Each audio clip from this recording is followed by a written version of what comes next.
থেকে দুদিন হলো তোমাদের সাথে বড় ভিডিও মানে শেয়ার করতে পারছি না। তার কারণ হচ্ছে আমি ভীষণ পরিমাণে মানসিকভাবে ভেঙে আছি এবং আমার শরীর একদমই ভালো না।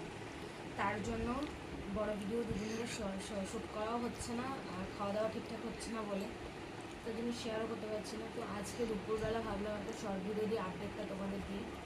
আর আজকে দুপুরে কিছু রান্না করিনি, শুধু ডিম শুদ্ধ আর আলু শুদ্ধ করেছিলাম, আর কিচ্ছু করিনি।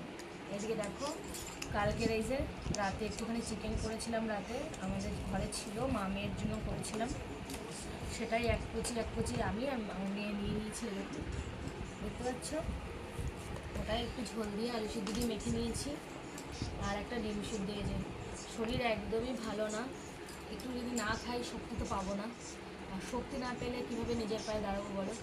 ইউটিউব প্ল্যাটফর্মটা আমার খুব দরকার, যার কারণে আমার মেয়েদের জন্য, যাতে আমার মেয়েদেরকে মানুষ